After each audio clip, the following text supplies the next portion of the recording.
G'day, how you going? Stayer off grid here, just working on the Maricat again. Doing a few little things that I was going to do. I actually booked to go to the Mannering Park Phil Johnson regatta, but Memorial Regatta, but I booked once. I cancelled. I booked because I hurt myself. Then I said no, I'm going to go anyway, and I booked again, and then decided that it was best not to. So I found, as I was about to leave the second time, I found a crack in my tyre on the trailer.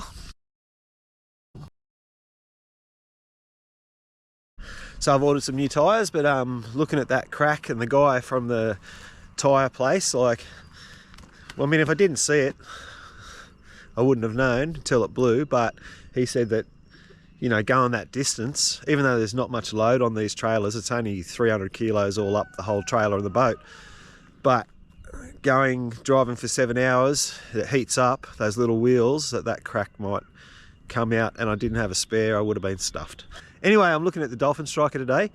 I have a new Dolphin striker here. You can get a complete assembly. I didn't really need the tabs, but anyway, I just bought a complete assembly. That was like $80. Well worth it. You don't really need to replace all that. The main thing is, if you get a boat, a cheap boat, you know, as Maricat, sometimes, you know, you find in these boats for a couple $100, at least change the wire. You could keep all those fittings. This fitting, I actually getting a shifter on that, and on that I couldn't undo those nuts on either side. That's why I was going to replace it. I'll have to take it out through the pin there, or the shackle there. No, the pin there will come out.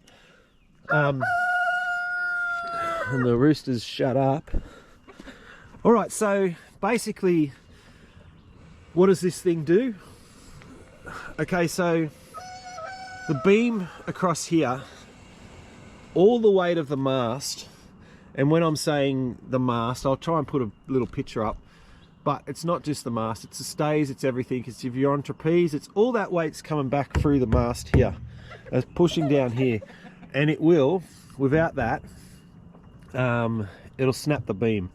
So older Hobie Cats, the 14s that don't have spinnakers and don't have trapezes, they didn't have these. Not sure about the Maricats going back, but anyway, I'm pretty sure that most of them have got it now. So what you need to do, this has to be tight enough to hold that force of all that weight, right? Because even all your stays, all the weight's going up to the mast and then back down through the mast, through this beam. So I found, posted by Rodney Anderson, I believe, a excerpt from something that was written by Richard Evan Lee, and it was originally found on the Maricat side, I think. And what it mentioned how to tension this was that you measure up from wherever. I'm going to measure up from the ground. I'll put a mark here, right?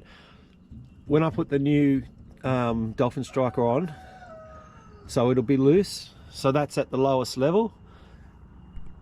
And then what you want to do is tighten this up. Okay, so when you're tighten that, essentially you're shortening the whole wire, right? Because you're tightening it. So what happens then is this is coming down on an angle to here, an angle to there. That's then forcing this up, all right?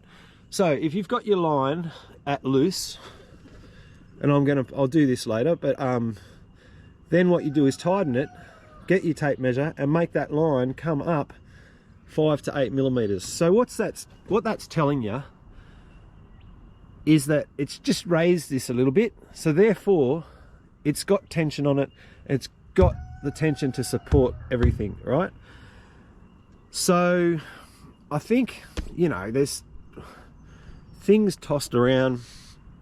I don't particularly like, you know, how tight should it be? Well, that's a good way you can measure it. I'm an electrician working in pre-commissioning. I used to work in pre-commissioning, but you're always testing things. You're measuring things. You've got to say, what should it be and what is it, right? That way, to me, is telling me that that beam is being forced up a little bit, which is supporting it. Now, Yeah, this other thing, people say as tight as a piano wire. I don't know what a piano wire, how tight that is, right? And even then, if I was the bloke, a piano technician that was tightening a piano wire, there is a process to go through of how I would do that to achieve an exact result. So putting your hand on it and saying, yeah, that's tight, that means nothing to me. It's got to be measured. How tight is it? Is it too tight? Is it tight enough? I don't know. Is it piano wire tight? I don't know, right? So how tight is a guitar string? You don't know, do you? You turn the thing until the bloody tuner says it's in E. Yeah, all right. So each to their own, I guess, but this way you can measure it and it's doing what it's supposed to do. I actually looked into a bit of research on piano wires, and there's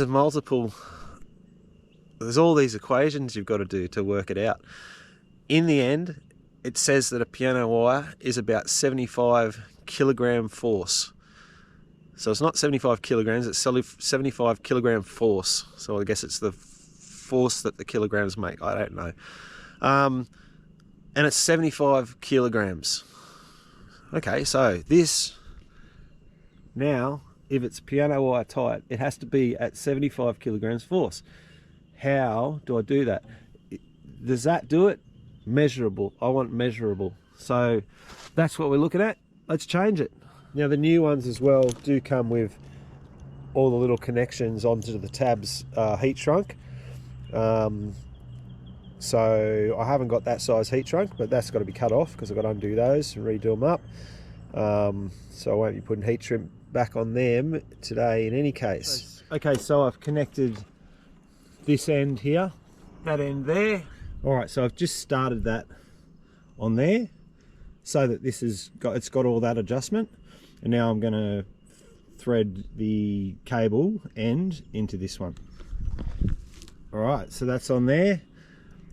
Now you can just do it up with by hand,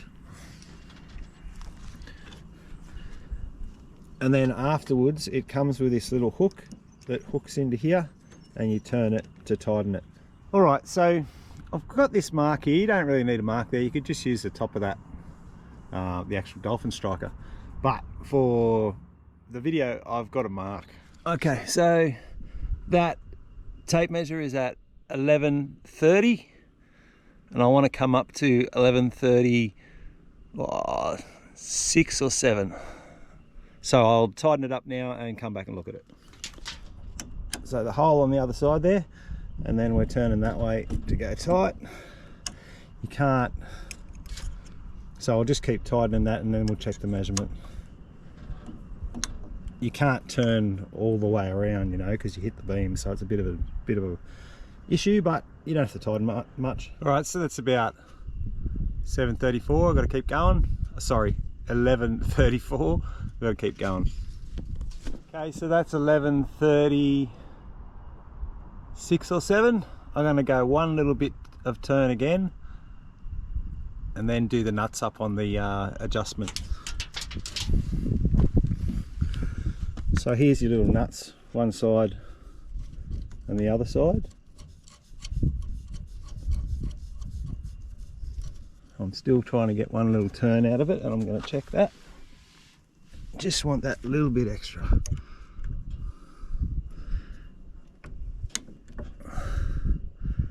All right, so I don't know if you can see that where I'm putting the camera, but so I've raised it about 6 or 7 mil, which is what I want. So it should be, according to where I got this from, it should be raised between 5 and 8. So I've gone 6 or 7, that's in between, yeah.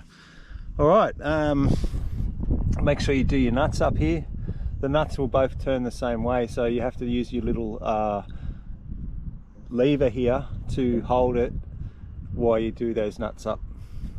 The other ones I had a square, a hexagonal nut in the middle. That would make it a whole lot easier, I reckon. All right, a little bit of hindsight. Boat's all covered up again now, but I was editing the video last night and I looked at it this morning before I posted it. And all right, so basically, look, I like things that are measurable, so I think that way of doing it is a great way of doing it. I think some of the problems, if you just say, you know, piano wire tight, I don't know what that is, and not many people will know what that is, right? So what comes into their head is then, if you say to someone, if they say piano wire tight, you go, how tight is that? And they say, as tight as you can get it. So I guess what the question is that this is up here is as tight as you can get it. Down here is that it's released and there's no tension whatsoever. I need to find where I'm going to go there, right? So just grabbing it, I don't know where I am. And in actual fact, now that I've done this and I've just raised it up 7 mil, it doesn't feel as tight as what maybe I would have thought piano wire tight is, if that makes sense.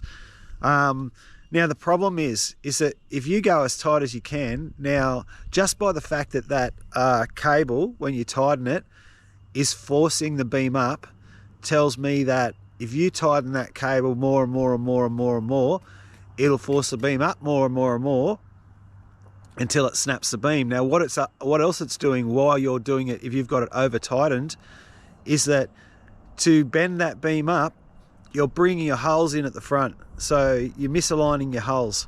So if you go too tight, you're stuffing up your hole alignment. That's my thoughts on it anyway. So that was just a little bit of a edit. Hope you enjoyed the video.